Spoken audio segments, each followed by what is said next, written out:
Tetapi kisah Ya'juj dan Ma'juj juga sangat erat kaitannya dengan seorang raja yang sangat besar, yang Al-Quran mengkisahkan walaupun hanya sedikit, yakni tentang Raja Dzulqarnain.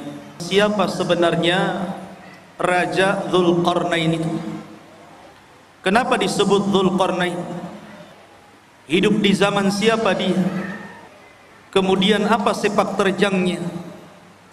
Dan apa hubung kait beliau dengan Ya'juj dan juga Ma'juj?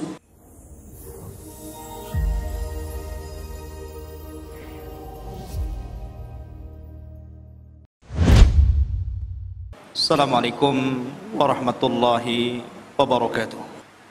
Pembahasan pada malam hari ini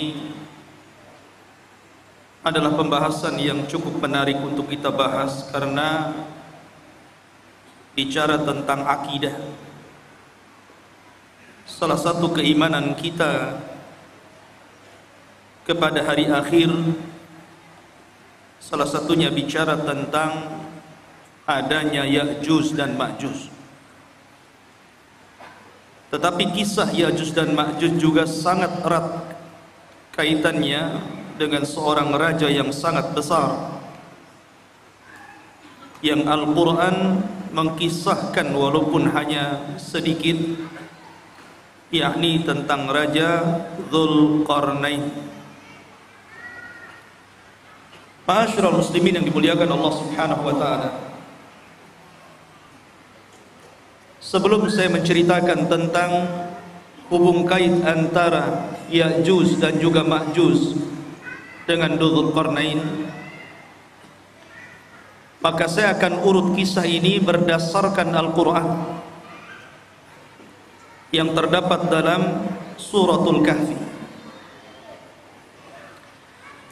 Namun sebelumnya saya ingin menjelaskan tentang siapa sebenarnya Raja Dzulqarnain itu. Kenapa disebut Dzulqarnain? Hidup di zaman siapa dia? Kemudian apa sepak terjangnya? Dan apa hubung kait beliau dengan Ya'juj dan juga Ma'juj? Ma'asyiral muslimin yang dimuliakan Allah Azza wa Jalla, kita tahu bahwa kalau kita menceritakan kisah-kisah dalam Al-Quran,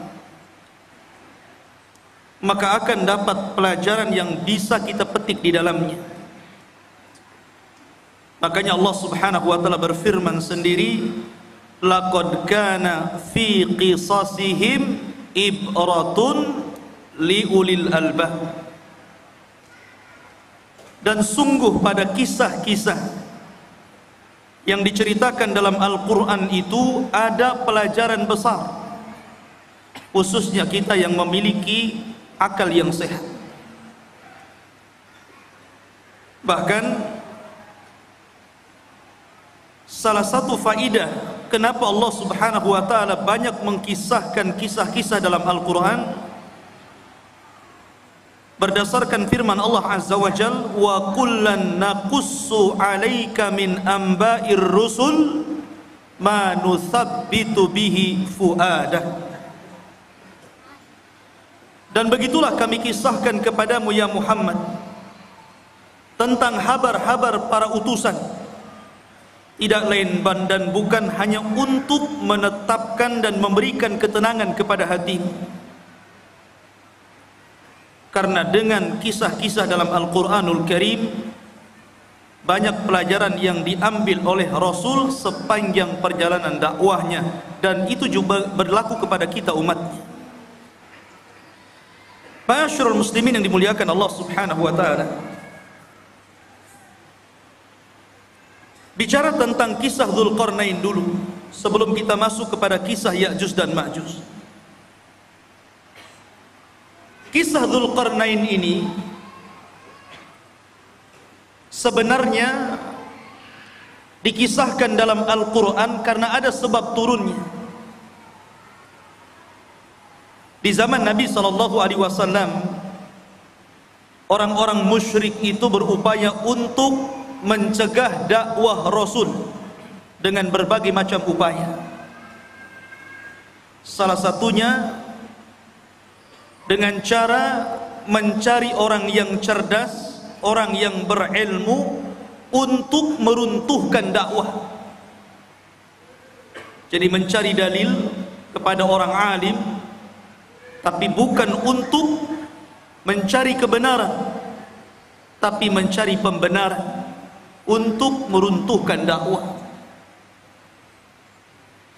Jadi orang-orang musyrik itu orang-orang bodoh, karena tidak diturunkan kepada mereka kitab-kitab dari langit.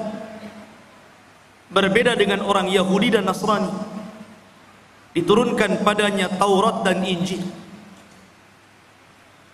Sehingga orang-orang musyrik ini, pembesar-pembesar mereka datang ke Madinah,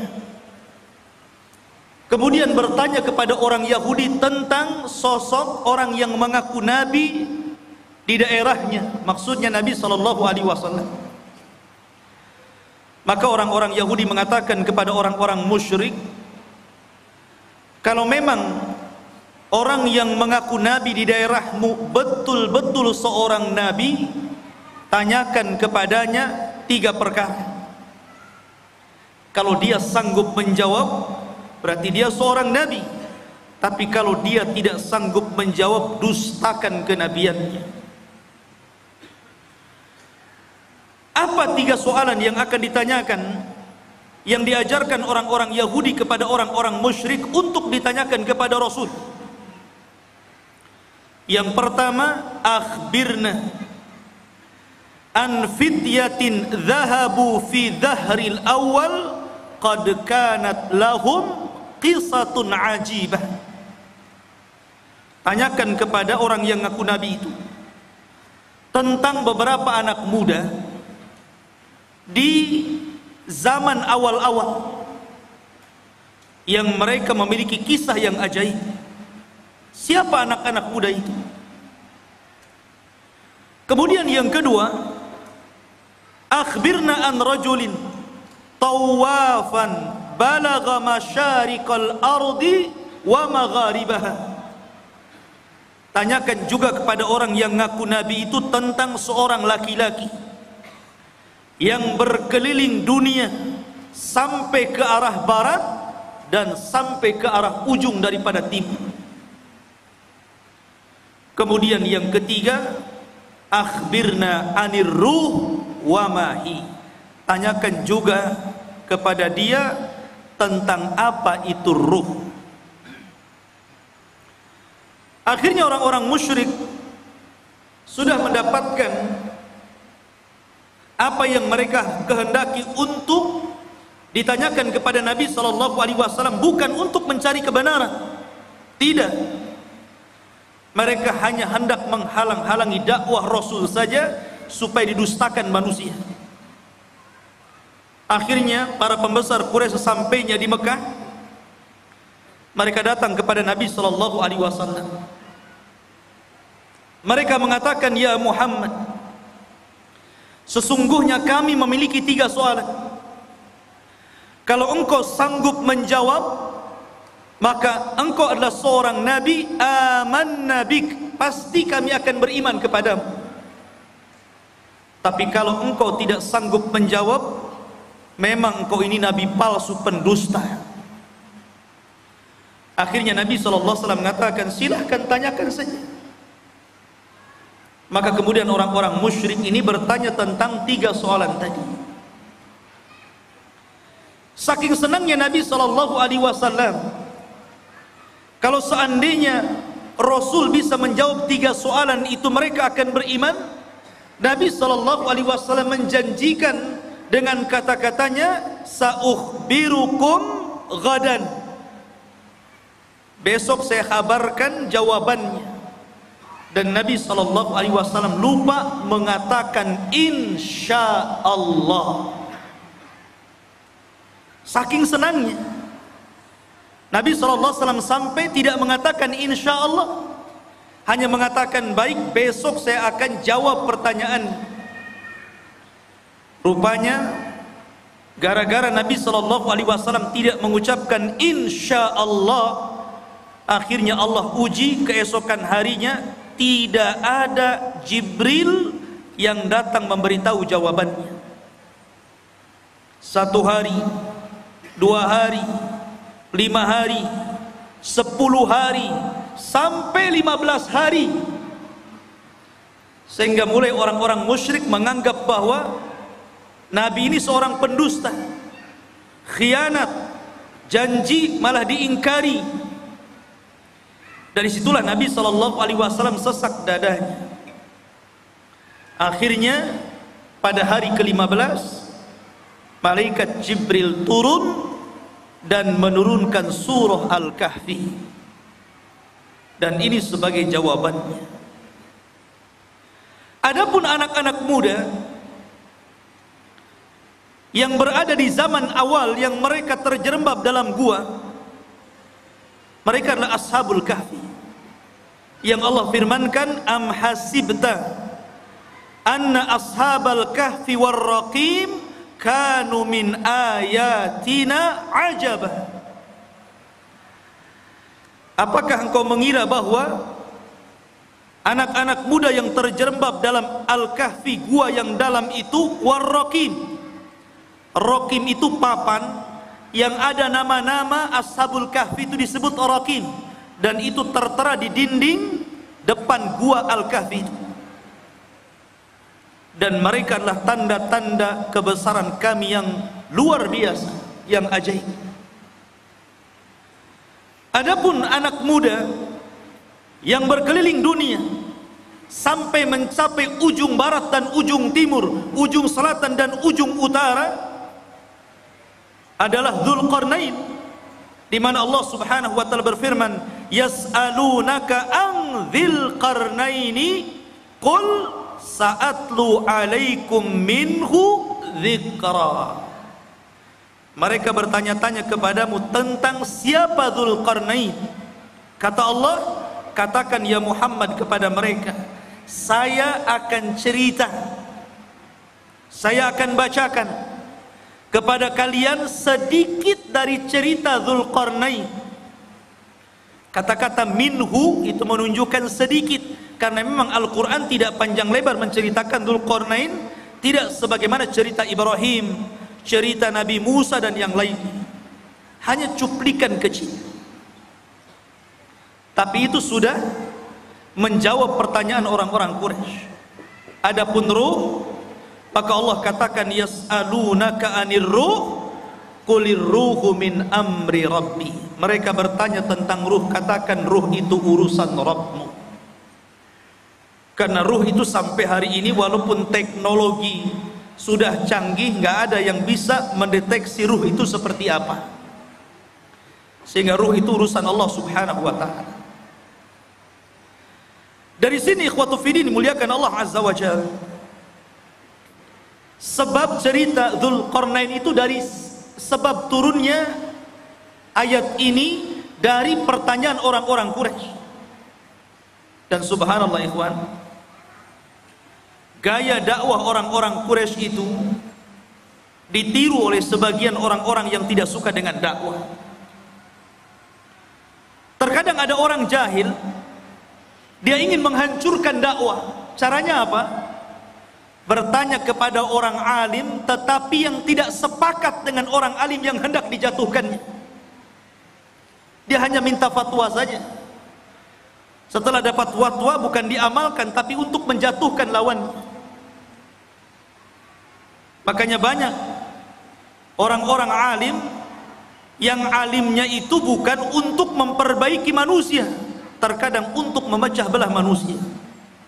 Dan mereka adalah ulama ulama-ulama yang jelek. Ma'asyiral muslimin yang dimuliakan Allah Azza wa Jalla, cerita tentang Dzulqarnain ini menjadi khilaf para ulama. Apakah dia seorang raja? Apakah dia malaikat? Apakah dia seorang wali? Karena memang kisah Dzulqarnain ini kisah yang unik sekali. Bahkan Al-Imam Qatadah rahimahullahu ta'ala mengatakan bahwa di dunia ini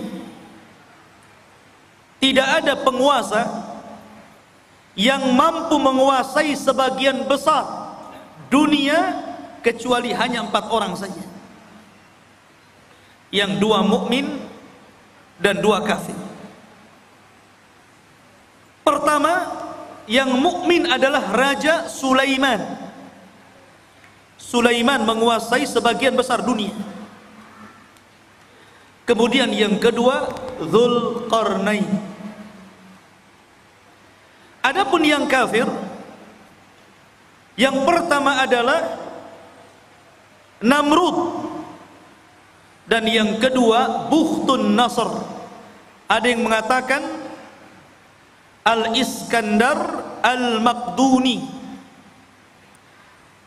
tapi yang masyhur adalah Bukhtun Nasr. Dan keduanya kafir, baik Namrud ataupun Bukhtun Nasr yang menghancurkan Palestina itu. Lah salah satunya adalah Dzulqarnain. Dia penguasa yang berhasil menguasai barat dan timur, selatan dan utara, sehingga kemudian menjadi khilaf apakah dia seorang nabi, apakah dia seorang wali, ataukah dia malaikat. Ada yang mengatakan dia adalah malaikat, tetapi pendapat ini tentu sangat jauh sekali. Ada yang mengatakan dia seorang nabi berdasarkan zahir Al-Quran, karena dia diperintah Allah untuk menyampaikan wahyu Allah. Siapa yang beriman maka akan diperbaiki, siapa yang kufur maka akan disiksa dan diazab. Dan nanti saya akan jelaskan tentang rihlah beliau.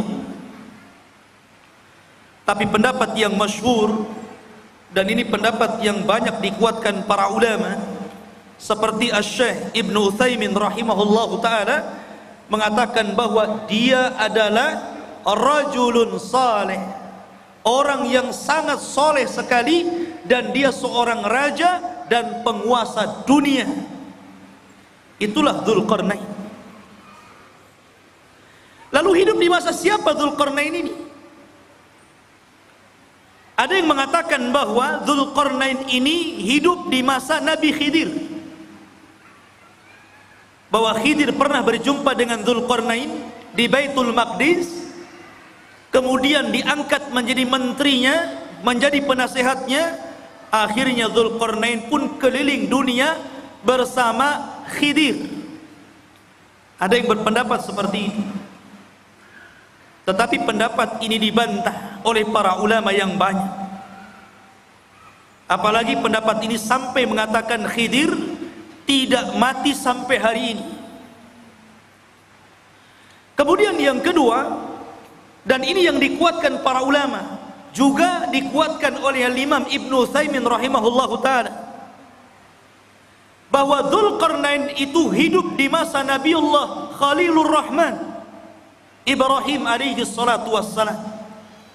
Jadi ia hidup di masa Nabiullah Ibrahim, bahkan dia pernah tawaf bersama Ibrahim dan juga Ismail di Ka'bah.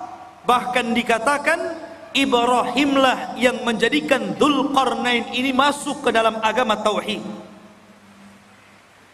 Yang dengan itu akhirnya Dzulqarnain berdakwah keliling dunia.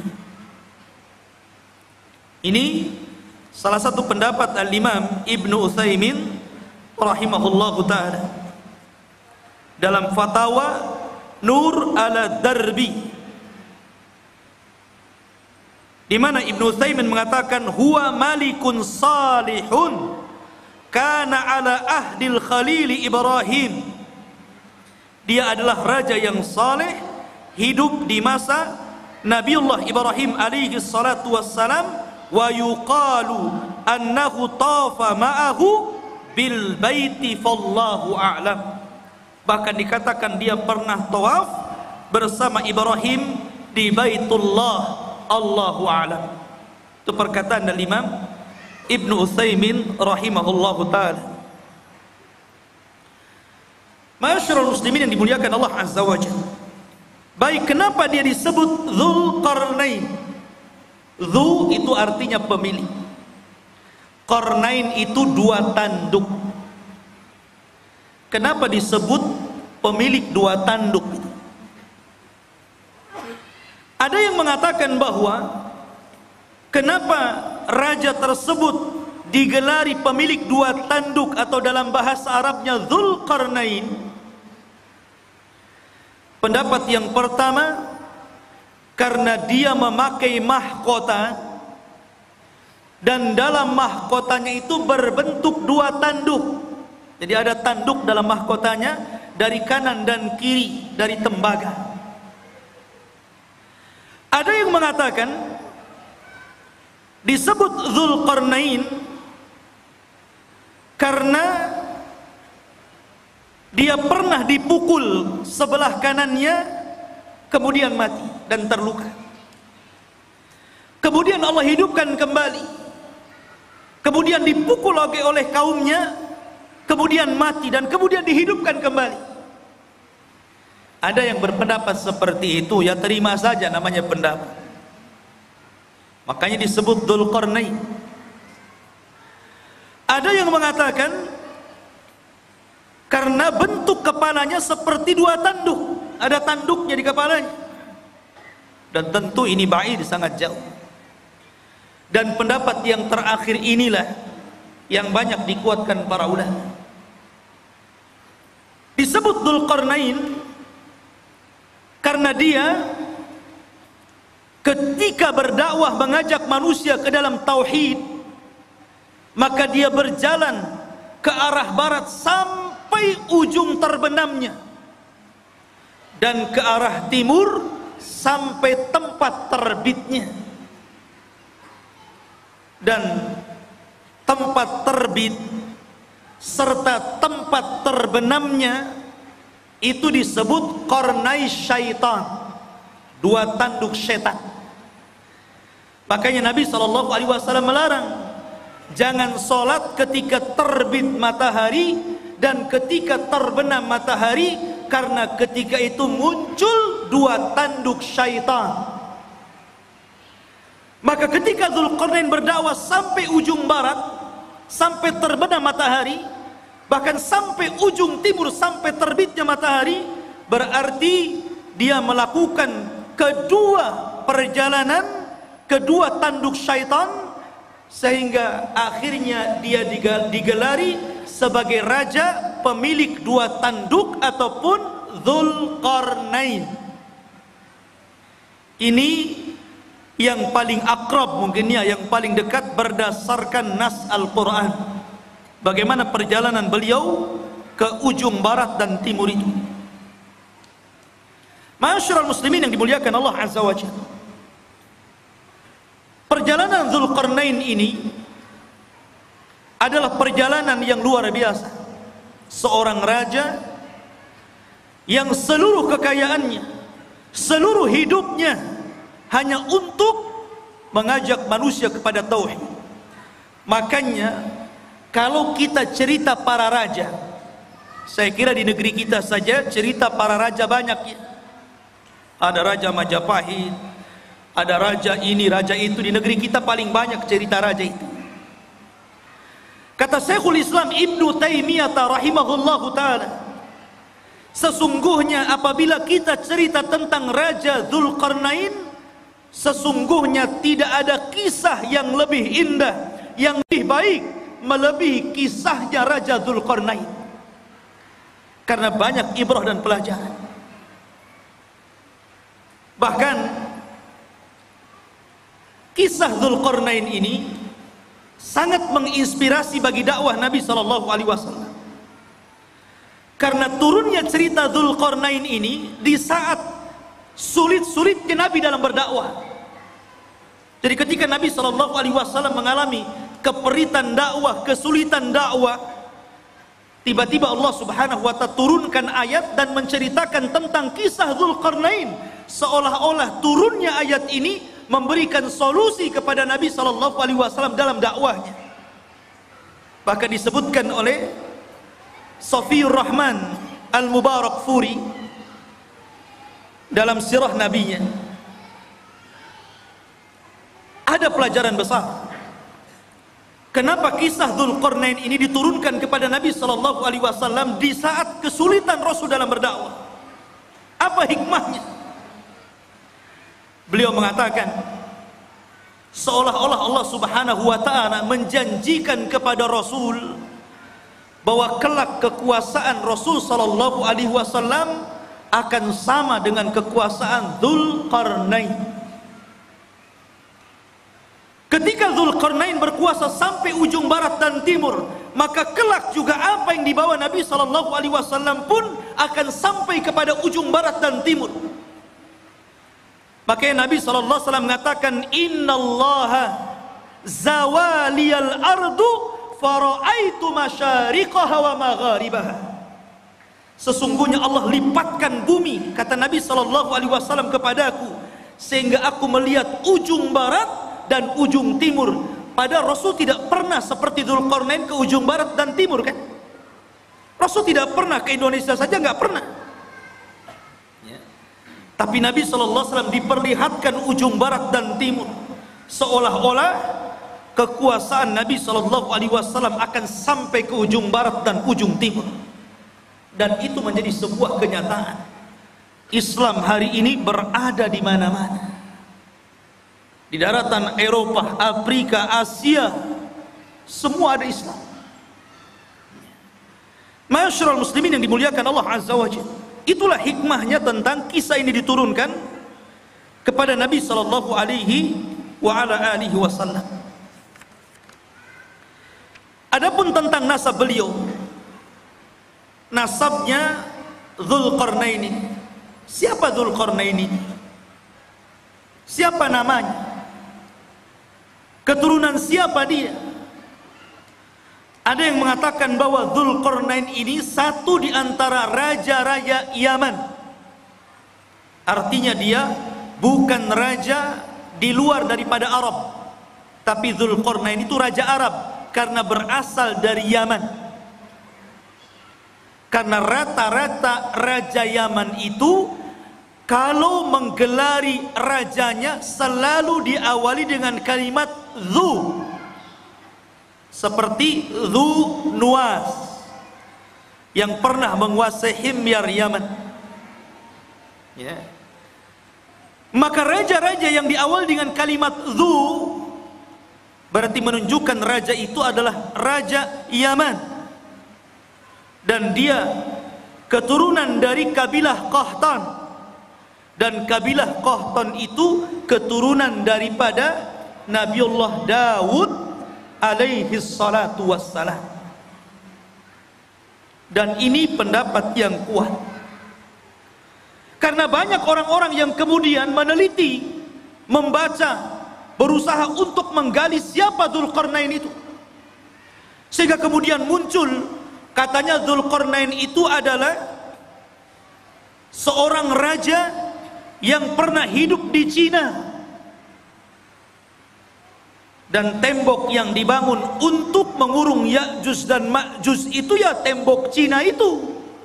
Ada yang berpendapat seperti itu, sehingga kemudian orang-orang mengatakan Ya'juj dan Ma'juj itu orang Cina karena temboknya di sana. Ya. Satu. Ada yang mengatakan bahwa Dzulqarnain itu satu raja yang pernah menguasai Persia. Dan ada juga yang mengatakan bahwa Dzulqarnain adalah Iskandariyah Al-Maqduni Al-Yunani, murid daripada Aristoteles, seorang pencetus filsafat Yunan. Dan ini ada ulama yang mengatakan seperti ini, dan ini banyak sekali yang mengatakan bahwa Dzulqarnain itu adalah Iskandariyah Al-Maqduni Al-Yunan yang pernah menguasai Cina, menguasai India, kemudian juga pernah menguasai Persia dan Romawi. Jadi kekuasaannya besar Iskandariyah Yunan ini, Al-Maqduni. Tapi pendapat ini dibantah para ulama. Salah satunya adalah Al-Hafidh Ibnu Hajar rahimahullahu ta'ala membantah. Kenapa?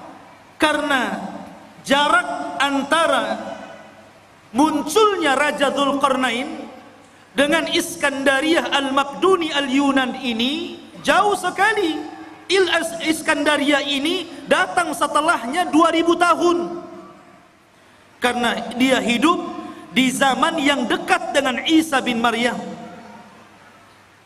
dan dia adalah murid daripada Aristoteles.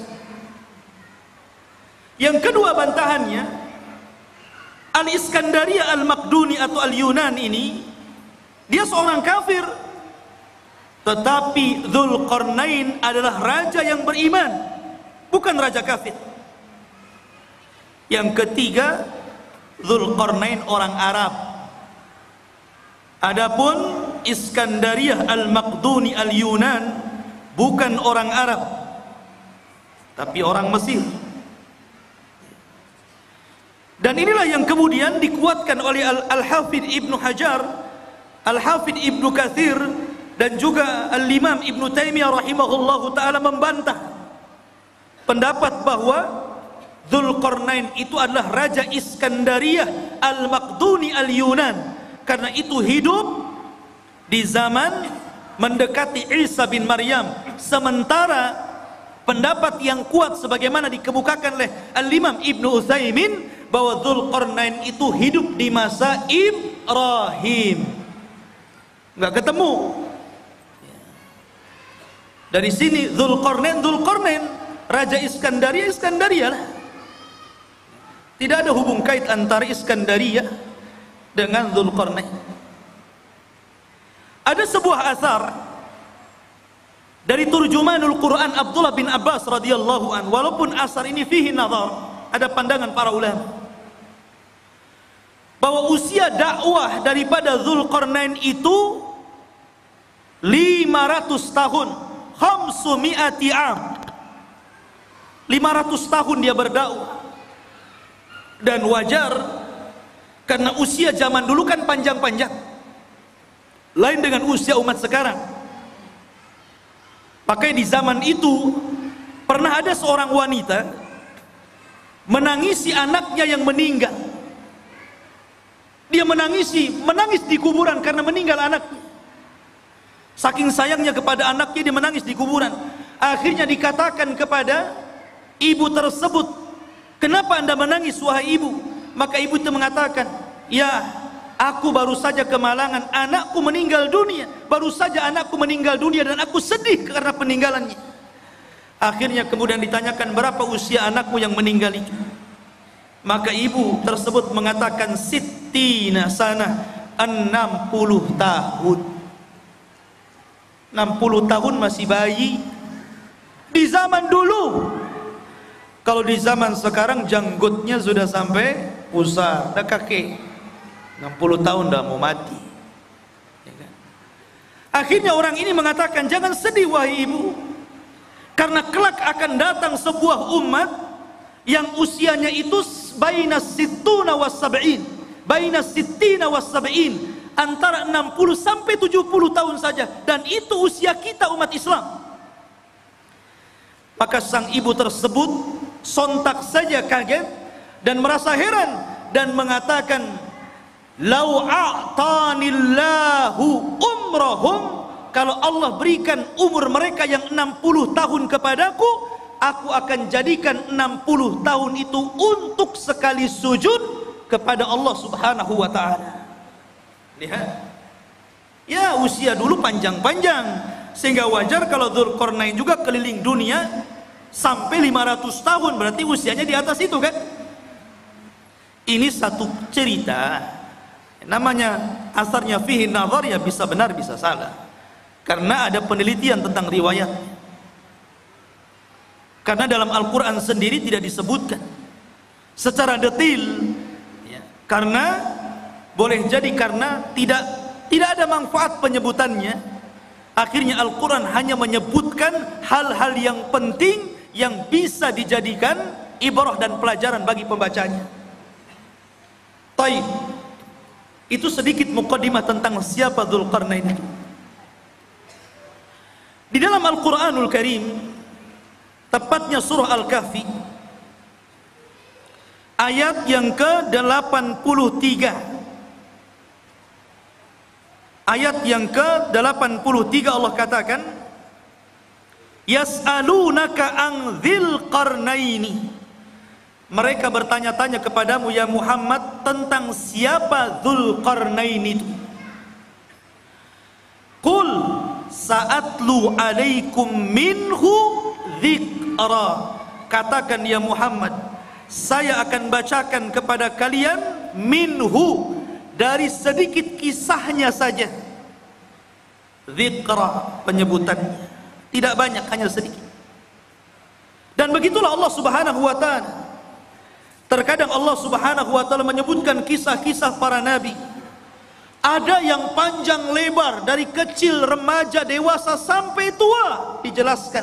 Seperti Ibrahim alaihi salatu wassalam, seperti Nabiullah Musa alaihi salatu wassalam, diceritakan dari kecil sampai tua. Ada yang diceritakan secara global saja. Salah satunya adalah kisah Dzulqarnain, hanya cuplikan saja. Tapi ada nabi-nabi yang kita kenal namanya, termasuk salah satu nabi daripada nabi-nabi 25 nabi dan rasul yang disebutkan nama dalam Al-Quran. 18 namanya terdapat dalam surah Al-An'am, dan lebihnya tersebar dalam beberapa surat, sehingga sempurna 25 nama nabi dan rasul. Itu pun tidak semua diceritakan. Seperti Dzulkifli, tidak ada ceritanya, hanya namanya saja disebut. Yasa, ada mana namanya disebut, tapi tidak ada ceritanya dalam Al-Quran, baik sedikit ataupun banyak.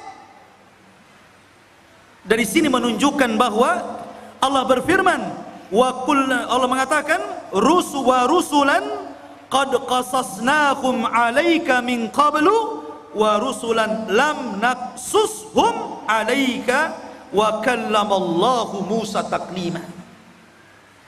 Dan ada rasul-rasul yang kami ceritakan kisahnya, tapi ada juga rasul-rasul yang kami tidak ceritakan kisahnya. Tapi kita wajib beriman adanya para rasul dan nabi itu.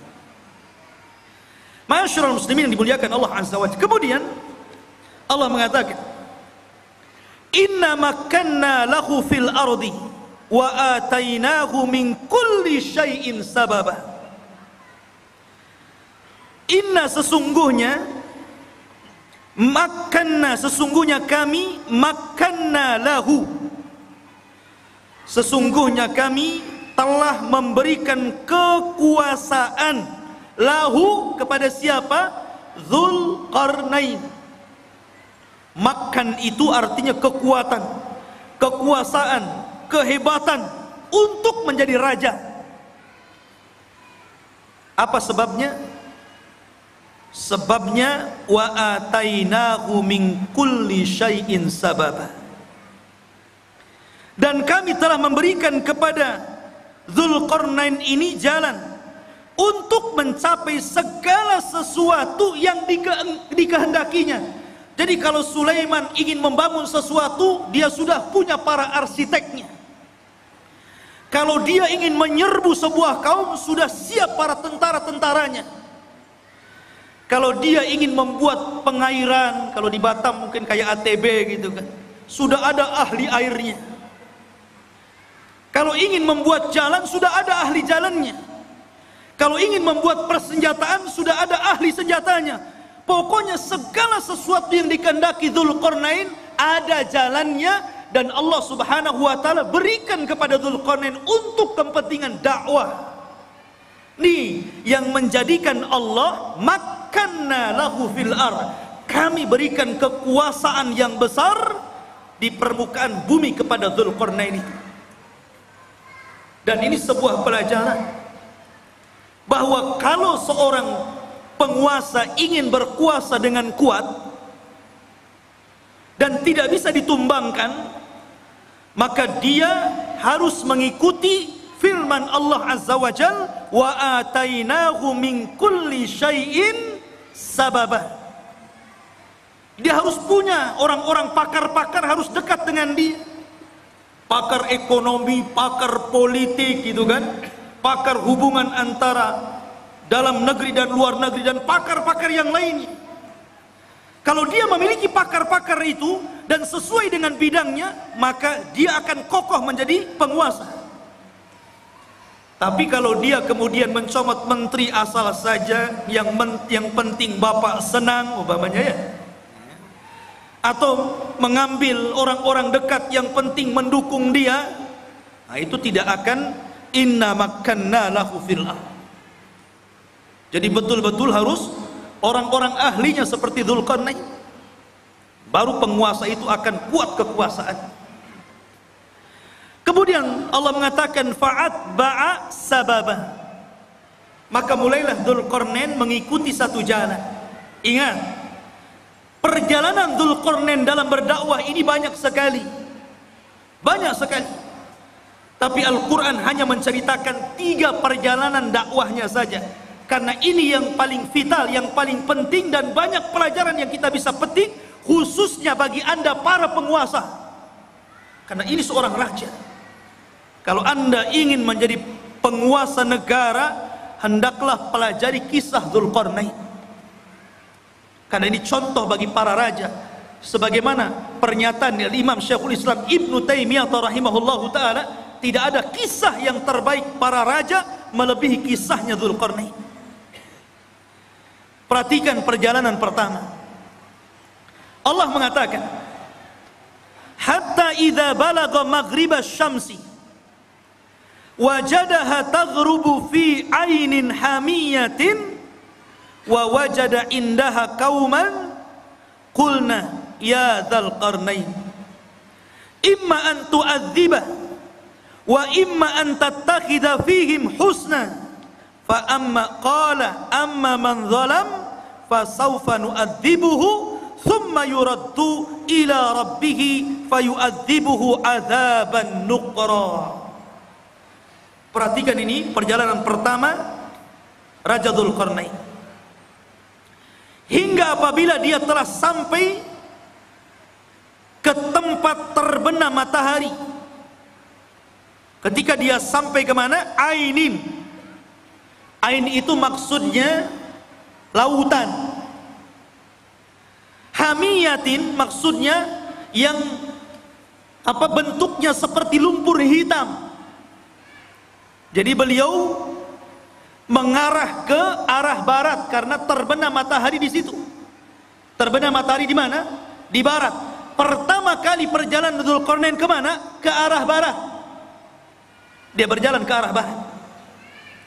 Dan di sini Allah mengatakan ainin hamiyah, maksudnya lautan yang menghitam seperti lumpur hitam. Karena begini ikhwan, matahari itu awalnya putih, kemudian semakin mengarah ke barat menjadi kuning, kemudian semakin tenggelam menjadi merah, kemudian ketika tenggelam menjadi hitam karena muncul malam. Itulah disebut ainin hamiyah. Dan disitulah ujung daripada barat, karena sudah tidak ada jalan lain, sudah ujungnya, selebihnya nggak ada tanah lagi, lautan semuanya. Lah Dzulqarnain sampai di ujung barat. Disitulah Dzulqarnain, ikhwan, ini Dzulqarnain itu berjalan ke sana kemari hanya untuk memperbaiki. Dan ini percontohan penguasa, percontohan presiden, percontohan seorang raja. Walaupun Dzulqarnain itu sudah kaya raya, kaya harta, kaya jabatan, kaya pasukan, buat apa lagi? Sudahlah, duduk-duduk saja, kan begitu. Sekarang saja seperti itu, baru menjabat maaf, baru sekelas wali kota atau bupati saja gitu kan. Kadang-kadang kalau safar kemana-mana tidur saja. Udah sampai, sudah. Dia nggak tahu jalannya bolong, ada polisi tidurnya, jalannya rusak tuh nggak tahu dia. Harusnya jangan tidur, lihat, wah ini jalan perlu diperbaiki, ini jalan nggak bagus nih. Kemudian melewati desa-desa, ini kayaknya ada ketertinggalan, harus dimajukan nih. Harusnya seperti itu. Ya. Lah Dzulqarnain ini, dia kalau masuk ke sebuah desa dan desa itu ada ketertinggalan, dimajukan. Apa yang kalian butuhkan? Kalian butuh kedokteran? Kami letakkan di para dokter, ajarkan mereka kesehatan. Kalian perlu untuk pembangunan, nih saya letakkan arsitek, ajari mereka bagaimana cara membangun rumah dan gedung. Jadi sifatnya seperti itu. Dzulqarnain ini hanya memperbaiki. Kalau sudah baik tempat tersebut, daerah tersebut, diletakkan orang-orangnya, kemudian dia jalan lagi sampai akhirnya sampai di ujung barat ketemu sebuah kaum yang tidak punya agama, kaum yang zalim, dan tidak ada kezaliman yang paling besar melainkan kesyirikan, kaum yang sangat pendosa, melakukan keharaman, pencuri, pembunuh. Lah Dzulqarnain ini mendapatkan kaum di arah barat seperti itu. Makanya Allah mengatakan di dalam ayat ini, ya Dzulqarnaini, wahai Dzulqarnain, wahai Raja Dzulqarnain, imma an tu'adzib wa imma an tattakhidha fihim husna. Terserah engkau. Apakah engkau mau menghukum orang-orang jahat ini, orang-orang zalim ini, orang-orang yang tidak beriman ini, ataukah engkau ingin berbuat baik kepada mereka? Terserah. Maka Dzulqarnain mengatakan, amma man zalam, adapun orang yang zalim, adapun orang yang menyekutukan Allah, yang suka membunuh, yang suka mencuri, yang suka melakukan keharaman, fasawfa nu'adzibuhu, kami akan azab dia, kami akan hukum dia, thumma yuraddu ila rabbih, setelah itu kami serahkan kepada Rabbnya, fayu'adzibuhu adzaban nukra, kelak Rabbnya akan mengadab boleh jadi lebih dahsyat dibandingkan azabku kepada mereka. Tetapi sebaliknya, wa amma man amana wa amila salihan falahu jazaan al-husna wa sanaqulu lahu min amrina yusra. Adapun yang nurut dengan perintahku, akhirnya beriman, beramal saleh, maka mereka akan mendapatkan balasan yang baik, dan kami katakan kepadanya, dari perkara kami mudahkan segalanya. Jadi kalau memang dia mengikuti dakwah Dzulqarnain, mau mentauhidkan Allah, mau melakukan amal saleh, mau melakukan amal kebaikan, dan mengikuti arahan-arahan Dzulqarnain, maka Dzulqarnain akan membangun qaryah tersebut, daerah tersebut akan dibangun, akan difasilitasi, akan dibangun dan ditebarkan pendidikan, dakwah, pembangunan dan yang lainnya. Itulah Dzulqarnain. Dia tidak diam, dia jalan-jalan ke sana kemari, dan itu salah satu sifat seorang penguasa. Harus jalan-jalan melihat kondisi rakyatnya. Lihat Ibnul Khattab, Umar Ibnul Khattab, malam-malam dia malam-malam keliling melihat rakyatnya, sehingga pelajaran karena dia suka jalan malam, melihat-lihat rakyatnya, baik yang senang ataupun yang susah, banyak melahirkan undang-undang, kebijakan-kebijakan, peraturan-peraturan yang kemudian sangat bermanfaat untuk rakyatnya, hanya karena jalan-jalan terinspirasi akhirnya. Ya, seperti itu. Dan Umar kalau jalan-jalan melihat rakyatnya tidak bawa wartawan, tidak diliput. Besoknya keluar Umar jalan-jalan menyambangi kaum muslimin yang ada di sini, bagi-bagi sembako. Nggak ada. Umar tidak masuk media. Lain dengan penguasa sekarang ya. Masuk parit saja ada wartawannya. Ma'asyiral muslimin yang dimuliakan Allah Subhanahu wa taala. Begitulah seorang raja jalan ke sana kemari. Inilah yang pertama perjalanan siapa? Dzulqarnain ke arah barat. Baru kemudian Allah mengatakan, summa atba'a sababa. Baru kemudian Dzulqarnain berjalan ke arah lain. Ke arah mana? Allah mengatakan, hatta idza balagha matli asy-syamsi, sampai ketika Dzulqarnain sampai di arah terbitnya matahari. Kalau tadi terbenam kan, matahari kan terbenam itu dari atas bawah sampai terbenam, seolah-olah matahari masuk ke dalam laut. Tidak. Matahari itu tidak mengelilingi bumi.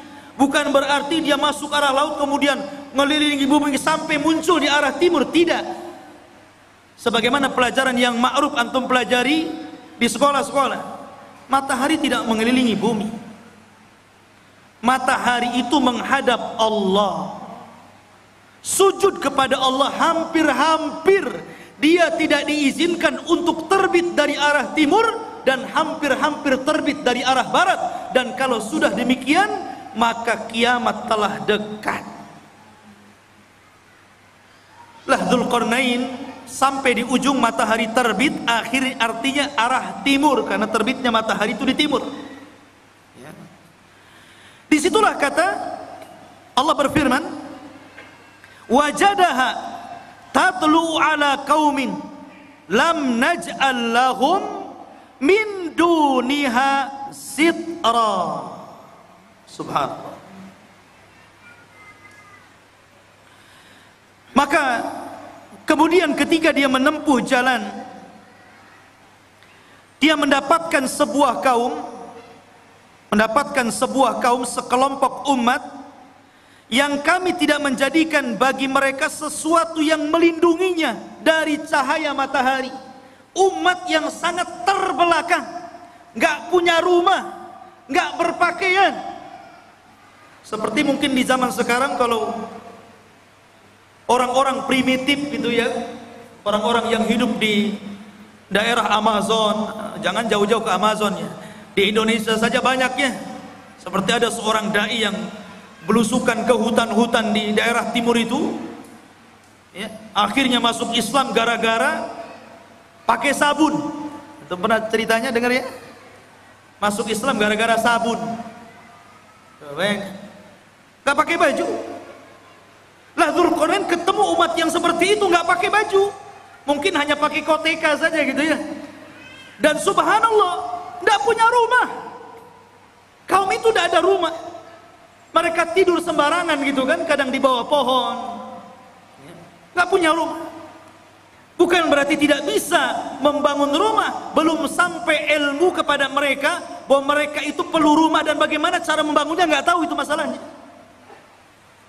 Dan mereka juga tidak pakai baju, tidak pakai celana, auratnya tampak. Bukan berarti orang-orang itu sebelumnya manusia telanjang, tidak. Karena Nabi yang pertama kali mengajari untuk menjahit siapa?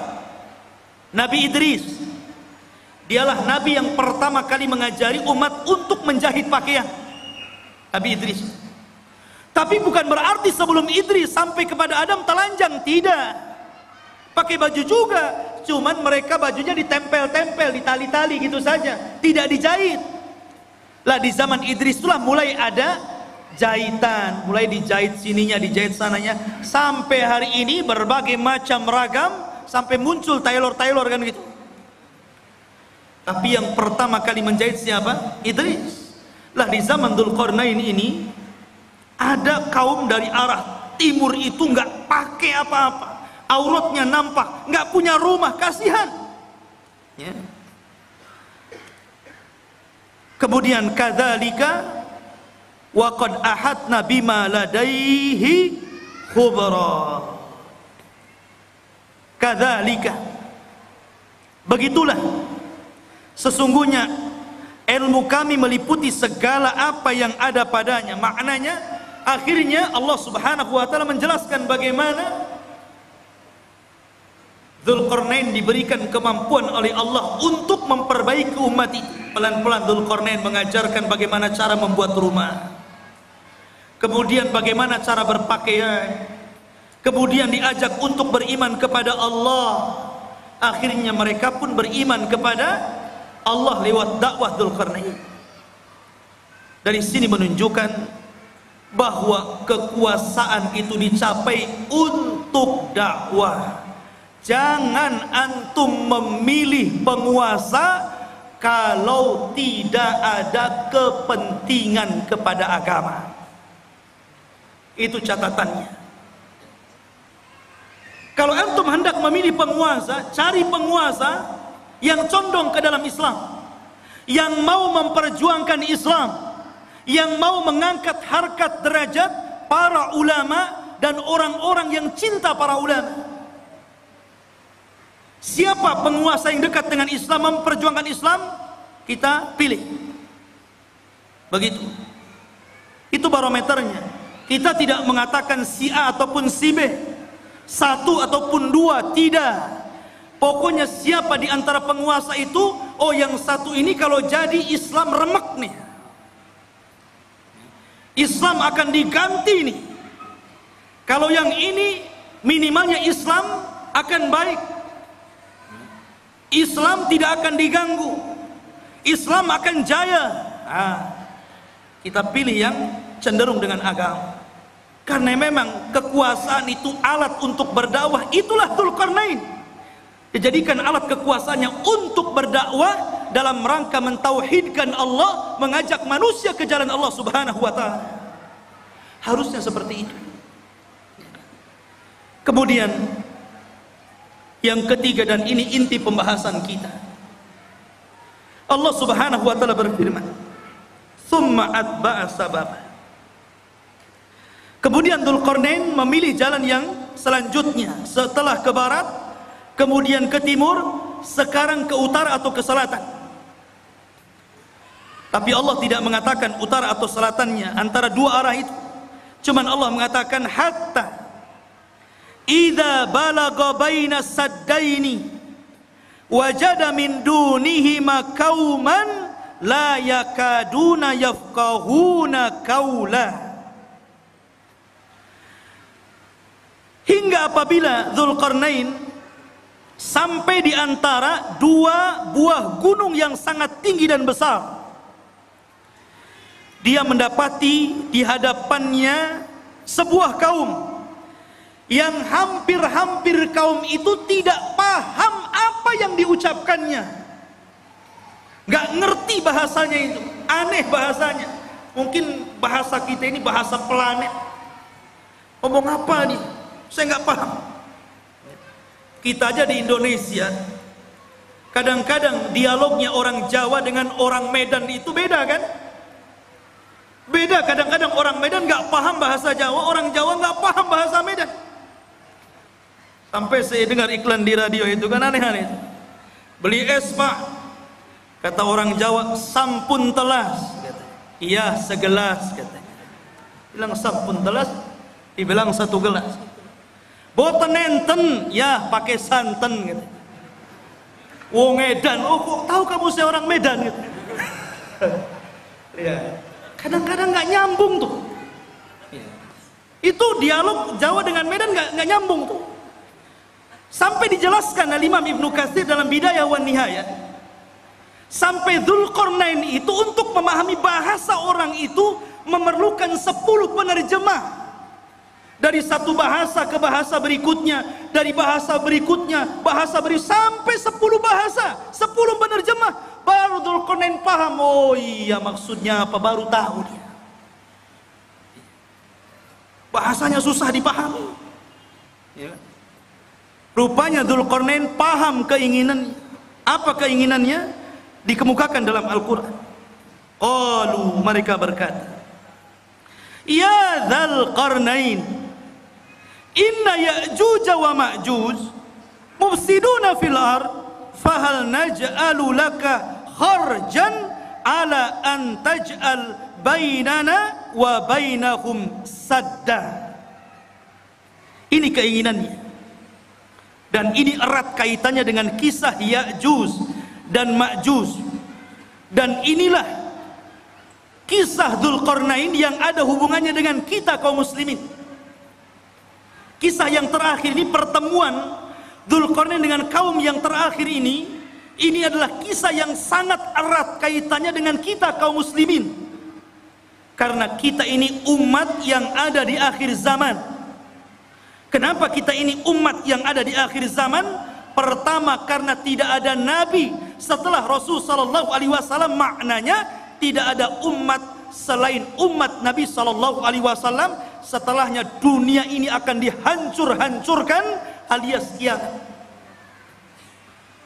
Jadi Dzulqarnain diminta oleh mereka itu dalam waktu-waktu tertentu datang Ya'juj dan Ma'juj. Mereka membuat kerusakan. membunuh, membantai, merampok, memperkosa, melakukan anarkis. Mereka brutal, mereka bengis. Makanya kelak di akhir zaman, fitnah Ya'juj dan Ma'juj itu berbeda dengan fitnah Dajjal dan fitnah keluarnya binatang dari perut bumi. Kalau Dajjal fitnahnya apa? Fitnahnya agama. Dia dikeluarkan oleh Allah itu untuk memfitnah agama kita, karena dia awalnya ngaku nabi, berakhir ngaku Tuhan.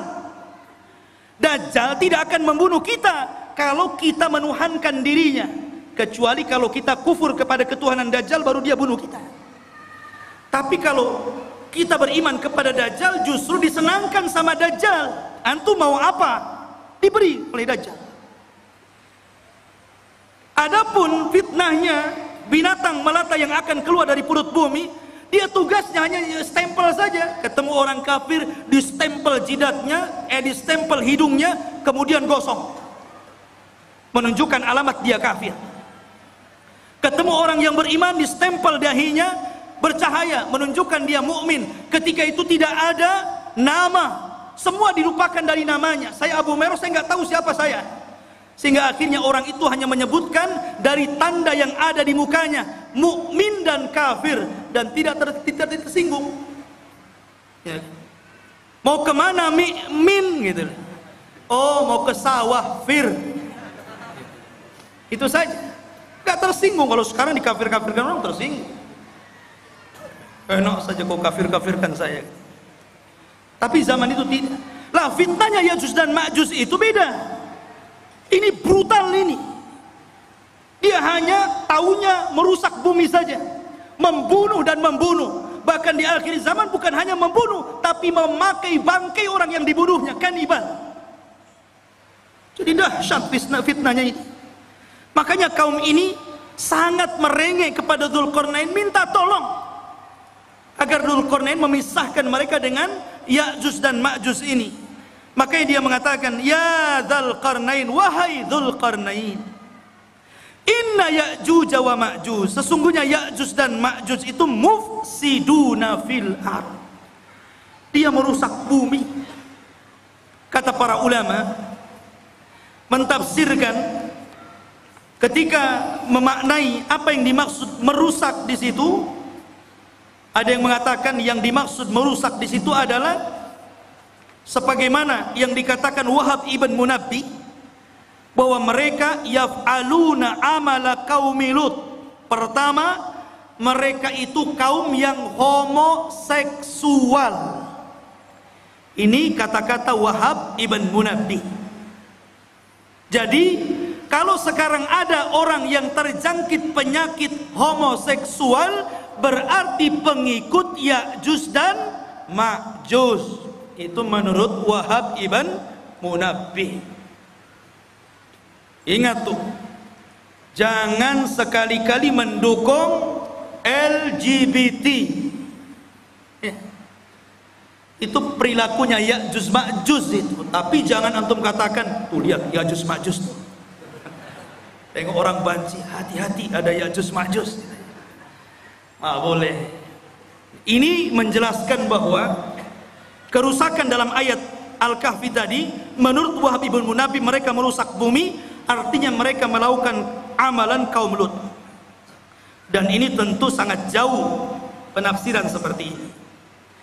Ada yang mengatakan seperti Atha Al-Khurasani mengatakan, annahum kanu yaqtulun, mereka suka membunuh. Dan juga dikatakan Muqatil ibn Sulaiman, annahum kanu ya'kuluna nas, mereka membunuh dan memakan orang yang dibunuhnya, kanibal. Menurut Muqatil ibn Sulaiman. Dan boleh juga digabungkan tiga-tiganya. Mereka suka melakukan amalan kaum Lut, dan mereka suka membunuh, membantai, dan mereka juga kanibal, memakan orang yang dibunuhnya, alias kanibal. Itulah kerusakannya Ya'juj dan Ma'juj. Ada orang makan orang di zaman sekarang, kan ada juga ya. Di YouTube itu daerah mana itu, pasar jual beli daging orang. Ngeri juga ya. Khawatu fini muliakan Allah Azza wa Jalla. Maka mereka mengatakan, fahal naj'alu laka kharjan, bagaimana kalau kami sediakan upah untukmu wahai Dzulqarnain, ala an taj'al bainana wa bainahum saddan, agar kau jauhkan kami dengan mereka, buatkan benteng, karena mereka datang dari sana, buatkan benteng supaya mereka tidak menyerang kami lagi. Subhanallah. Mereka siap menyediakan upah kepada Dzulqarnain. Buat apa? Dzulqarnain ini sudah kaya, pasukannya banyak, orangnya cerdas, berilmu, dan Allah berikan segala sesuatu keinginannya. Buat apa upah? Makanya Dzulqarnain mengatakan, dengan mengatakan kepada mereka, qala ma makkani fihi rabbi khairun, tidak usah, nggak perlu kalian memberikan upah. Apa yang telah Allah berikan dari kekuasaan dan kekuatan ini sudah cukup untukku. Ini kebaikan, anugerah, nikmat yang luar biasa. Nggak perlu. Nih, seorang raja harus seperti itu. Jangan menyusahkan masyarakat. Harus memberikan kesenangan kepada masyarakat. Ma'asyiral muslimin yang dimuliakan Allah Azza wa Jalla. Tetapi Dzulqarnain hanya mengatakan, fa'inuni bikuwatin aj'al bainakum wa bainahum radma, tetapi tolong bantu aku, sediakan orang-orang kuat di antara kalian untuk kerja bakti bersamaku. Nanti aku akan jadikan antara kalian dengan Ya'juj dan Ma'juj itu dinding pemisah, supaya dia tidak menyerbu kalian lagi. Inilah jiwa besar seorang pemimpin, ya, membangun sebuah bangunan yang luar biasa yang belum pernah dibangun orang-orang sebelum dan setelahnya. Bahkan bangunan itu sendiri tidak tahu siapa yang tahu, nggak ada yang tahu.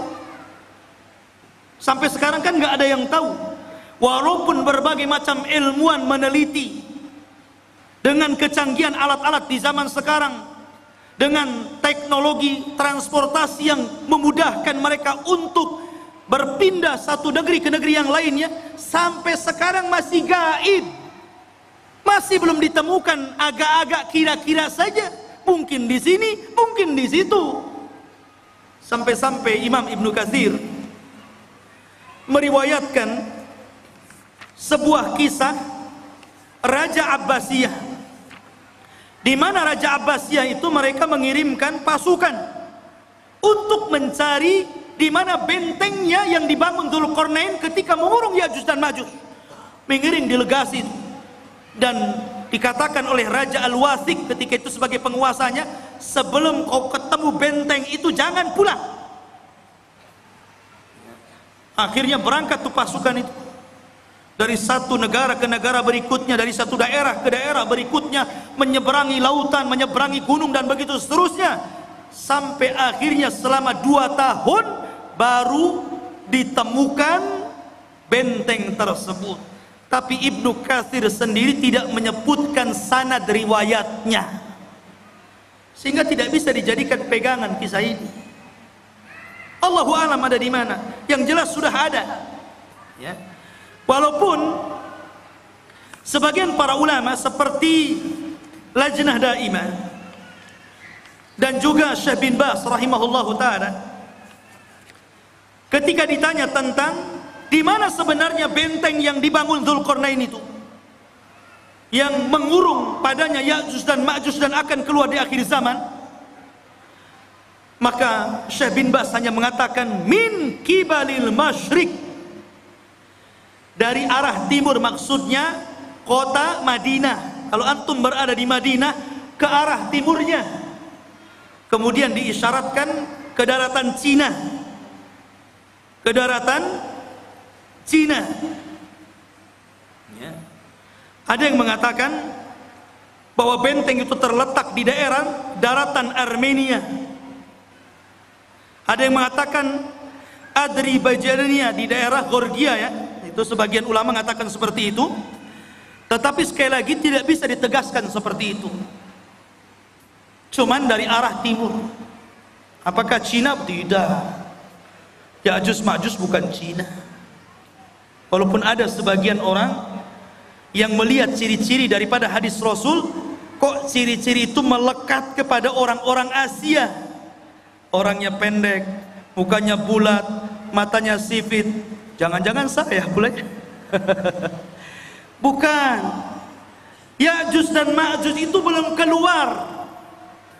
Kalau Cina sudah keluar dari dulu ya, di mana-mana. Dia belum keluar, dan dia di balik tembok, dan kelak akan dikeluarkan Allah di akhir zaman. Bukan sekarang, di akhir zaman. Karena Ya'juj dan Ma'juj itu Allah keluarkan setelah Allah hancurkan bentengnya, itu ketika setelah Isa bin Maryam turun, itu pun pasca terbunuhnya Dajjal. Dajjal dibunuh dulu, baru setelah itu selang beberapa waktu Isa dan kaum muslimin diuji lagi oleh Allah, tiba-tiba runtuh daripada apa yang sudah dibangun Dzulqarnain, sadnya ini, bendungannya ini, bentengnya ini.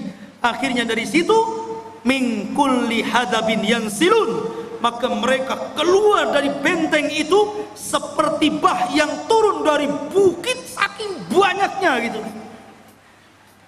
Keluar semuanya.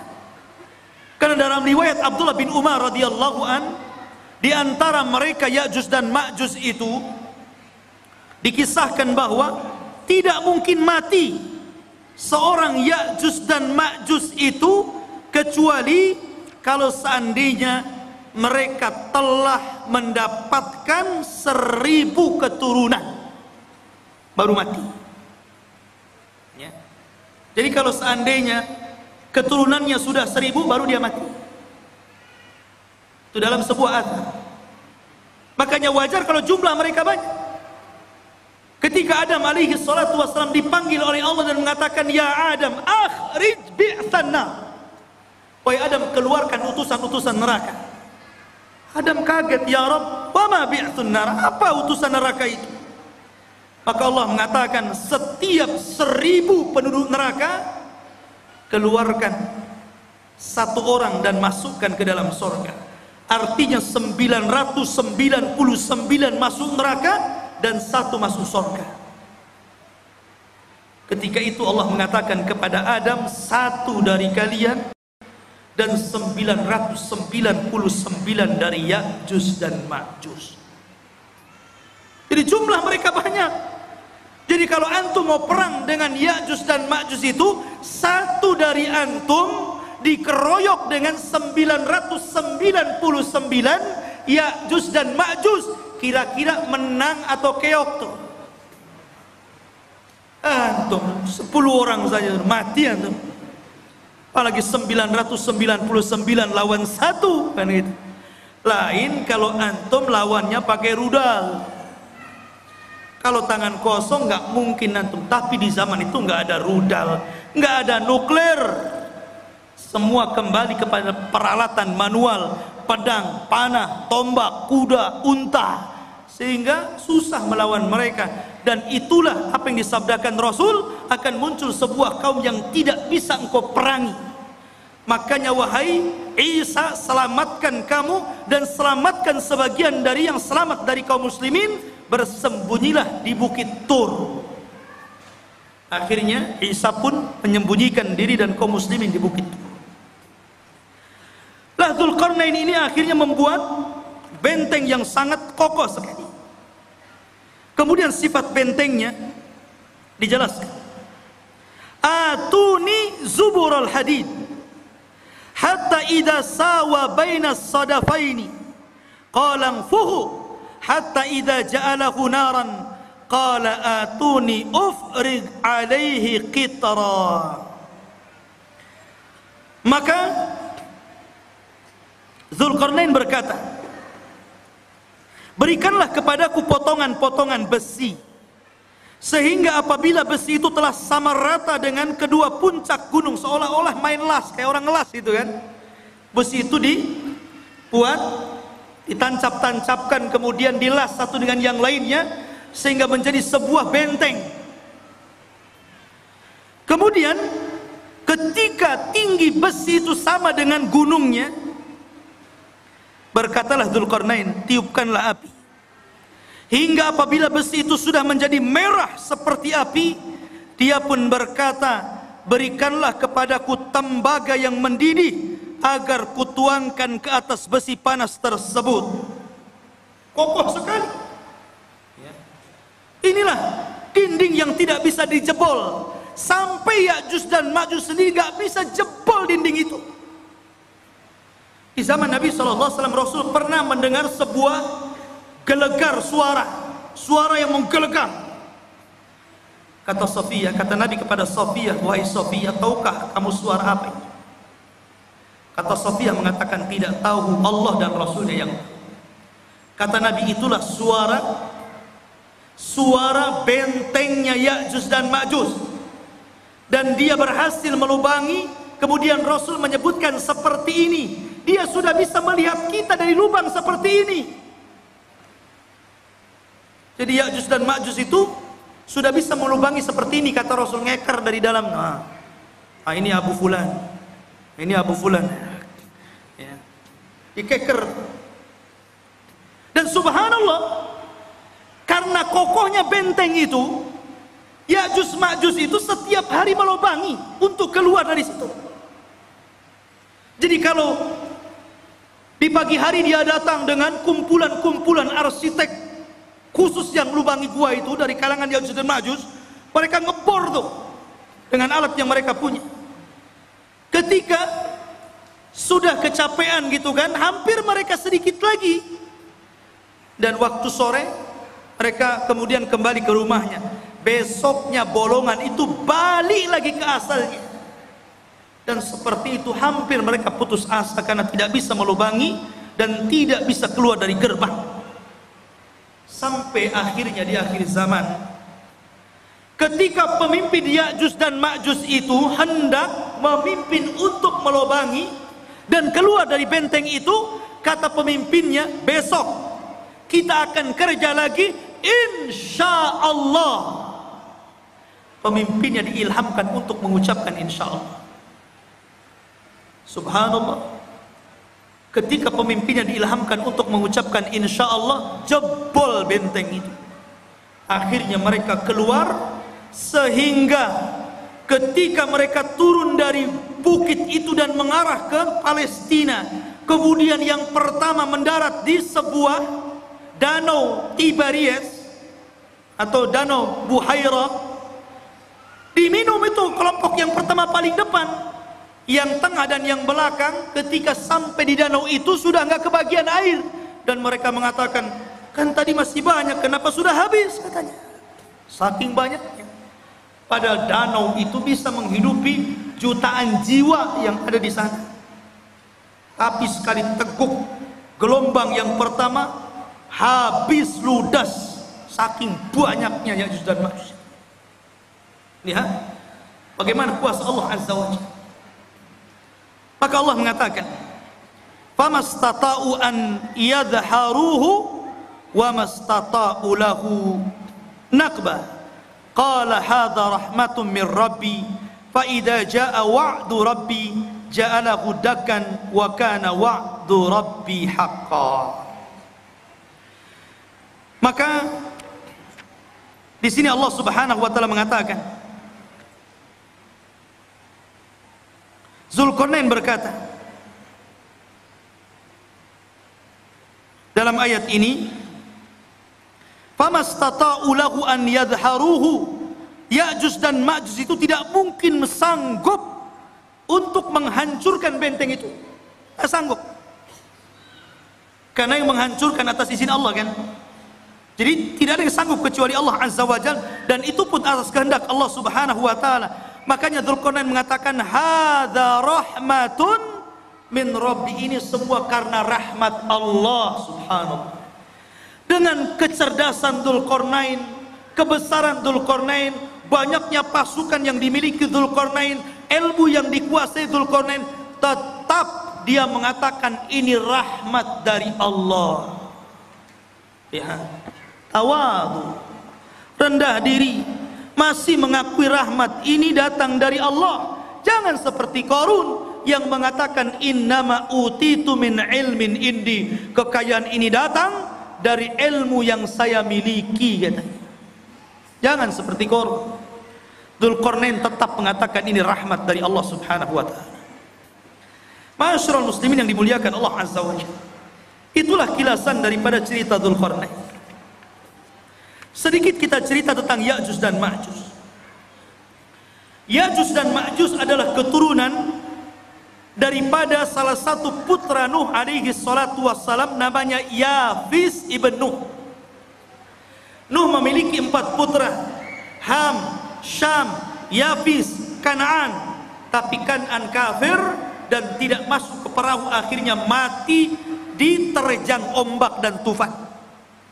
Sehingga yang selamat adalah Ham, Syam dan Yafis. Dari keturunan Syam inilah lahir para nabi dan rasul. Dari keturunan Ham ini lahirlah orang-orang yang berkulit hitam. Dan dari keturunan Yafis inilah lahir bangsa Asia, salah satunya kabilah Ya'juj dan Ma'juj.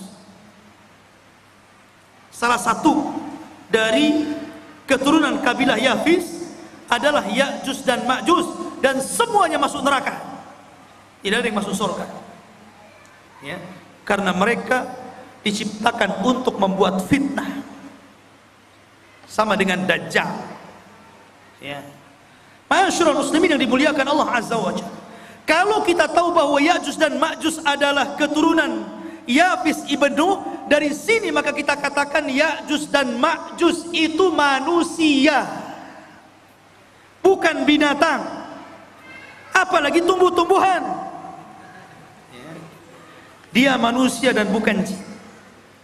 Karena sebagian para ulama mengatakan sebagaimana dinukilkan oleh sebagian para ulama, seperti dikatakan Ka'ab al-Akhbar.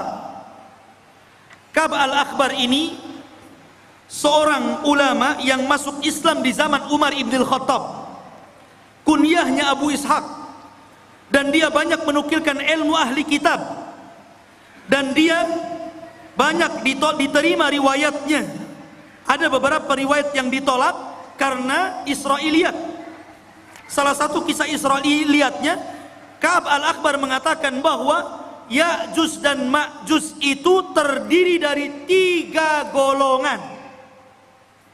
Kelompok yang pertama tingginya seperti Syajaratul Aruz. Syajaratul Aruz, pohon aruz ini pohon yang sangat tinggi, seperti pohon mangga yang ada di Lubnan. Jadi Ya'juj dan Ma'juj itu raksasa karena tinggi, seperti pohon aruz katanya, yang ada di Lubnan, ma'ruf, setinggi pohon kelapa gitu. Jadi kalau muncul sekali nginjak kayak gempa, blok blok blok gitu. Itu satu golongan. Yang kedua, ada dari Ya'juj dan Ma'juj itu kelompok yang beda. Dia memiliki tingginya 4 hasta dan lebarnya 4 hasta. 1 hasta itu 1/2 meter. Kalau 4 hasta berarti 2 meter. Tingginya 2 meter, lebar badannya 2 meter. Kotak. Ya kan? Tinggi 2 meter, badan 2 meter, 4 persegi namanya. Ya. Sepombok. Kemudian yang ketiga, katanya dia adalah makhluk yang memiliki 2 telinga yang lebar. 1 telinganya untuk mencari mangsa dan 1 telinganya untuk selimut badannya ketika tidur. Saking lebar telinganya itu. Semana itu bentuknya.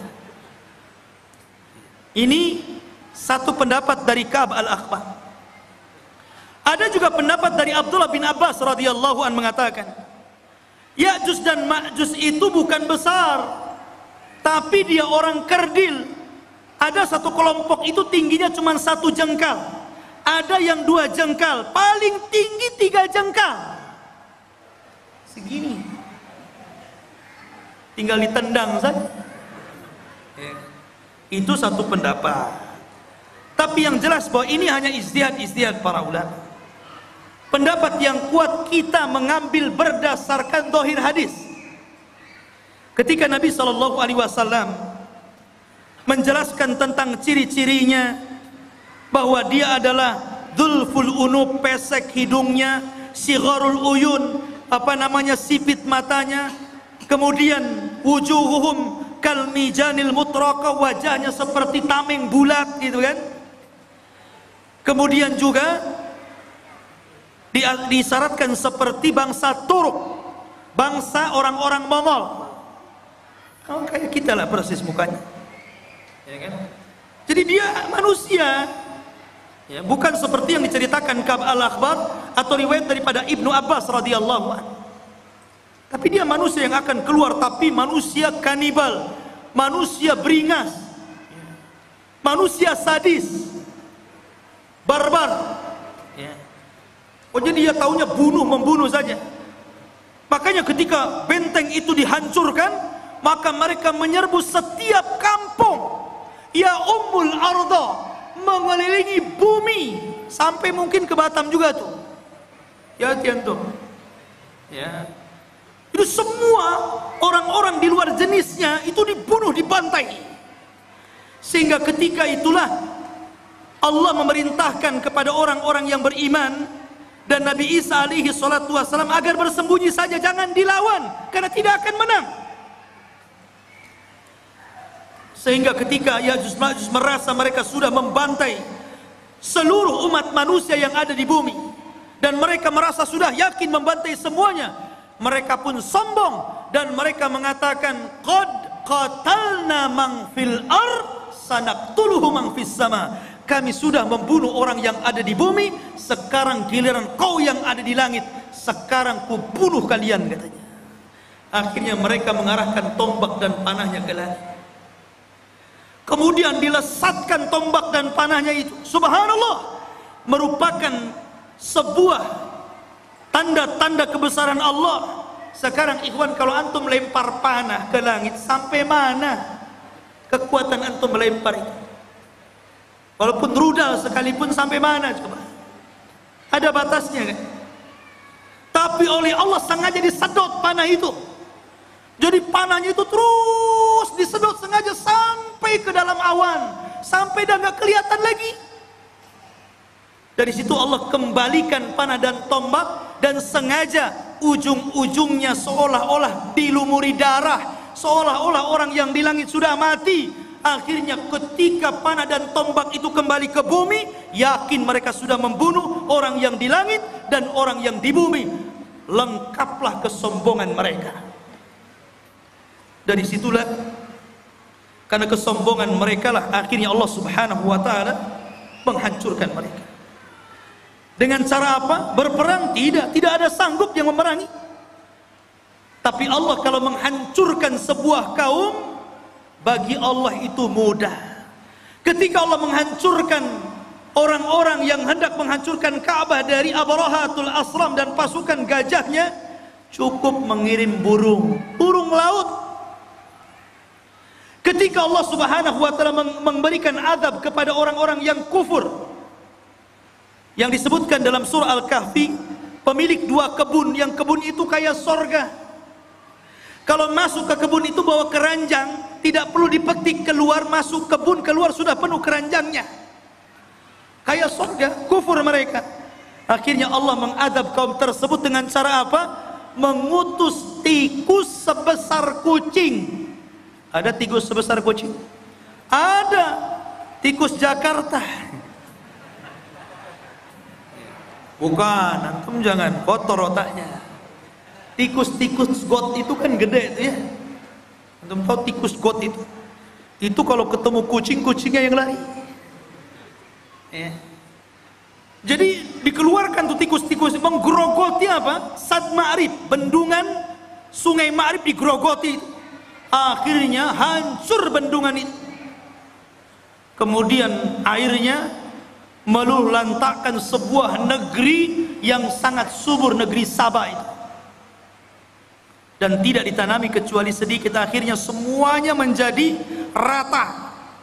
dan tidak ada yang tersesat tumbuhan kecuali hanya pohon bidara, sidrin, dan beberapa pohon yang tidak ada manfaat. Begitu juga ketika Allah menghancurkan Ya'juj dan Ma'juj. Apa yang Allah kirim? Allah tidak kirim buaya, baik buaya laut atau buaya darat. Allah tidak kirim harimau, Allah tidak kirim gajah, tapi Allah kirim ulat, nagab, dud. Itu yang dikirim. Ketika Ya'juj dan Ma'juj tertidur di malam hari, rupanya Allah kirim ulat kemudian masuk ke dalam tengkuknya.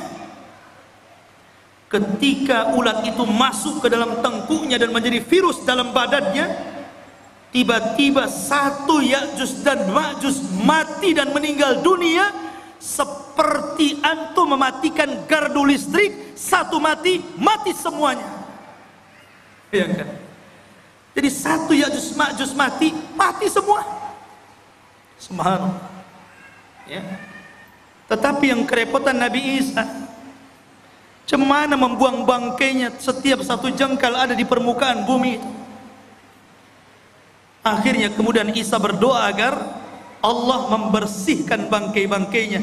Dikirimlah burung seperti burung-burung unta, sebesar burung-burung unta itu, sebesar unta, dikirim. Kemudian diambil jasadnya dan dilempar entah berantah di mana, di laut mana. Dan ketika itu banyak binatang-binatang yang memakan makanan daging bersyukur kepada Allah Azza wa Jalla. Mereka menjadi kenyang dan gemuk karena banyak bangkai Ya'juj dan Ma'juj di mana-mana. Akhirnya setelah dibuang oleh burung-burung tersebut, Allah menurunkan hujan karena barakah doanya Nabi Isa. Dengan hujan itu akhirnya mengguyur langit, bumi yang kotor dengan bangkai, sisa-sisa bangkai darah dan nanahnya, dan dibuang ke lautan. Akhirnya bumi menjadi subur kembali, dan Isa pun hidup beberapa tahun setelahnya, dan itulah kehidupan yang paling indah sepanjang kehidupan manusia. Ini diantara cerita The King Zulkarnain versus Ya'juj dan Ma'juj. Mudah-mudahan ada manfaatnya. Subhanakallahumma wa bihamdika asyhadu an la ilaha illa anta astaghfiruka wa atubu ilaik. Allahu ta'ala. Assalamualaikum warahmatullahi wabarakatuh. Intinya bahwa tolong berakhlak kepada Allah. Membahas tafsir dari surah Al-Imran. Lahirlah Imam Muslim, Abi Dawud, Tirmidzi, Ibnu Hibban. Jadi ketika Yunus alaihi salatu wassalam terkena undian itu,